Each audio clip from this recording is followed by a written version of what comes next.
Tengku Zulkarnain hina Ahok, baper boleh, rasis jangan ayah Naen. Ditulis oleh Jaya Wijaya dari Siver.com. Sebelum kita lanjut, jangan lupa subscribe dan nyalakan loncengnya agar Anda menjadi yang pertama mendapatkan informasi dari jurnal terupdate. Istilah cebong dan kampret yang awalnya muncul saat ramai pemilihan presiden, kini semakin berkembang menjadi sebutan-sebutan lainnya. Cebong adalah kata yang digunakan oleh para oposisi untuk menghina para pendukung pemerintah. Setelah pemilihan presiden, kini hinaan kepada pendukung pemerintah berkembang banyak, menjadi buzzer RP, togok, dan bajin. Diejek hal-hal di atas, para pendukung pemerintah membalas dengan sebutan kadal gurun.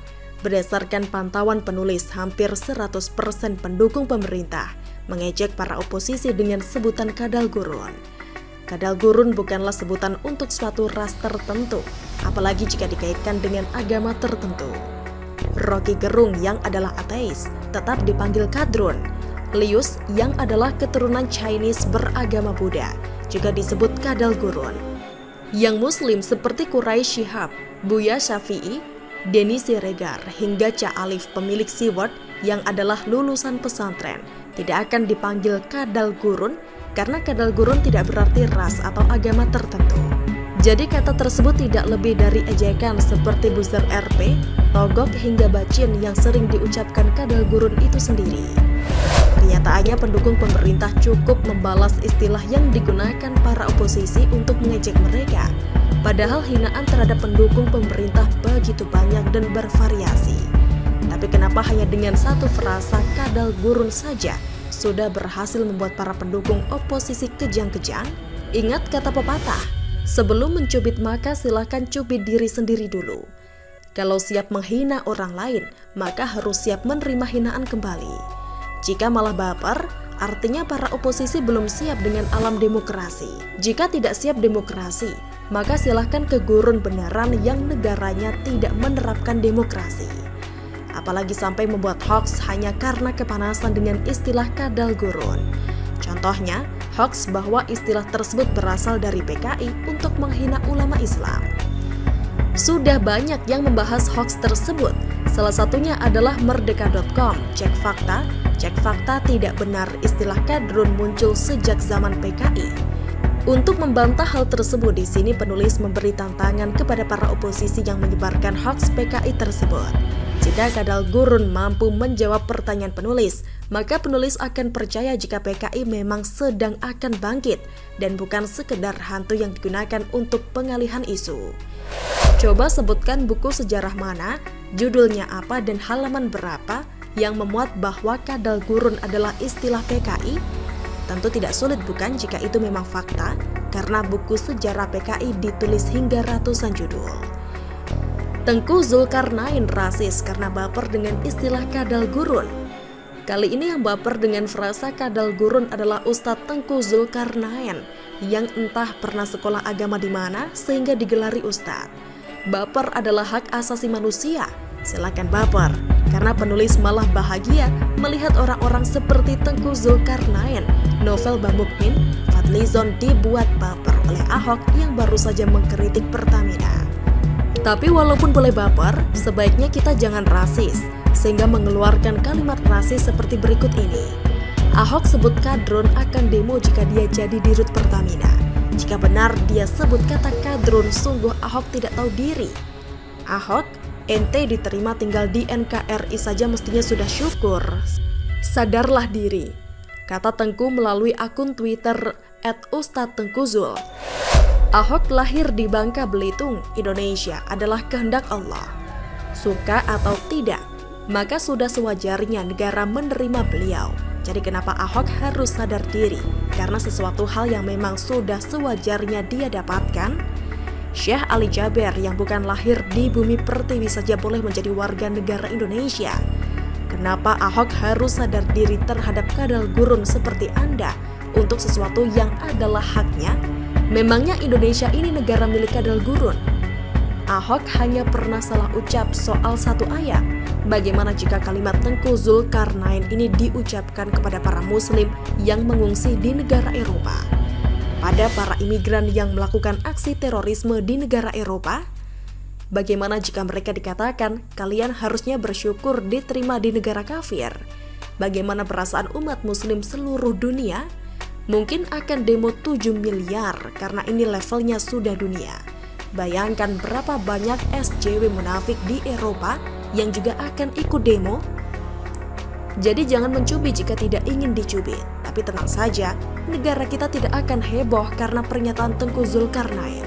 Para SJW dadakan yang ada di Indonesia juga akan diam, karena hal ini bukan hal yang seksi untuk diributkan. Kalau yang terjadi sebaliknya, ada seorang dengan latar belakang seperti Ahok mengucapkan kata-kata serupa, nah itu baru bisa mendatangkan demo sejuta umat. Begitulah kura-kura. Anda dengerin saya jelasin baik-baik ya. Bisa naik darah Pak. Ini setengah salah.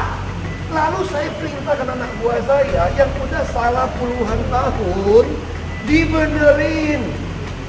Tapi waktu dibenerin itu ternyata kemungkinan anak buah saya itu lain. Yang mau sobok dibenerin, yang nggak mau sobok didiemin. Aku nggak bisa, catatannya gede loh. Jakarta ini gede banget, dan pengusaha ini juga bayarkan bajingan, nggak mau bayar pajak. Kamu periksa pajak lu, pajak 10% lu pasti nggak bener, lu beda data. Kalau 2 kali nggak bayar pajak pasti gua tutup. Mengapa Ahok sangat ditakuti hingga kini? Ditulis oleh Ahmad Maulana S dari Siver.com.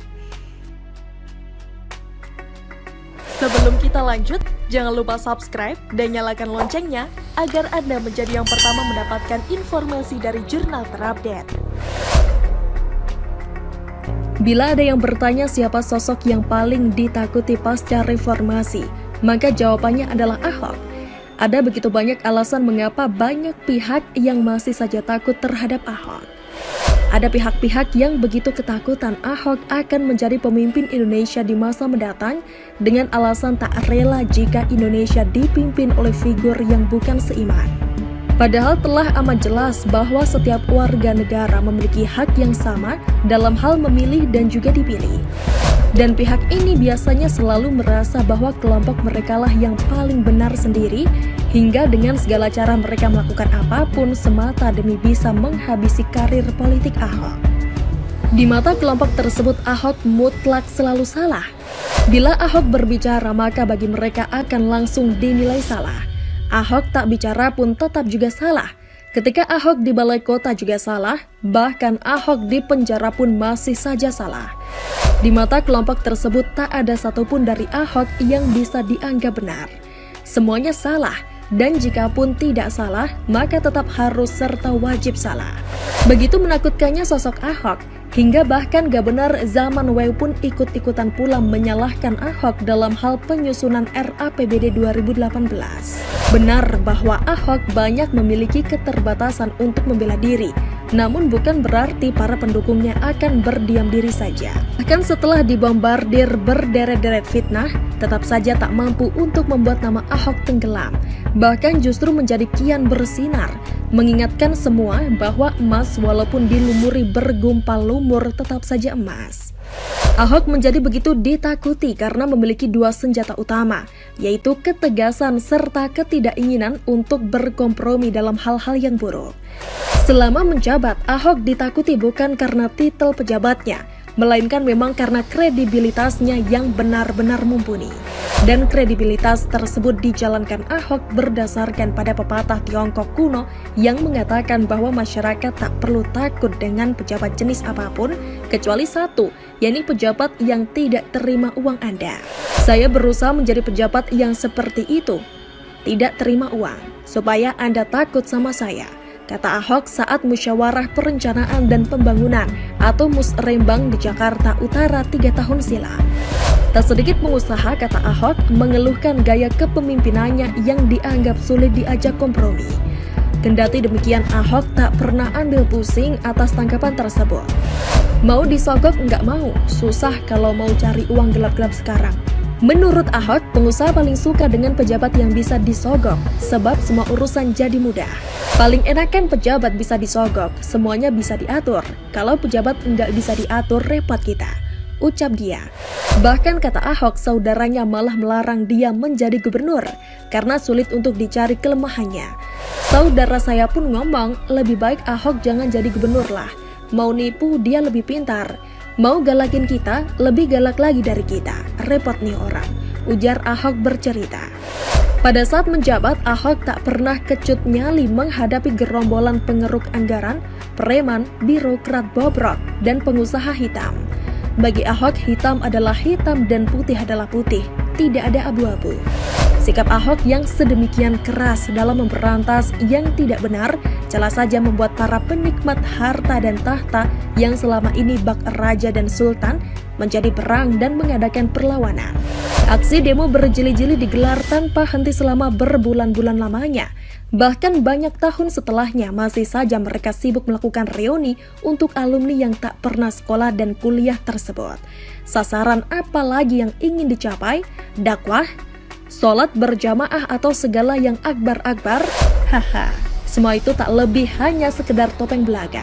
Seperti yang pernah dikatakan Kapolri bahwa reuni tersebut tak akan pernah jauh-jauh dari sekedar bicara politik menjelang Pileg serta Pilpres 2019. Salah satu agendanya tentu saja menjegal Jokowi.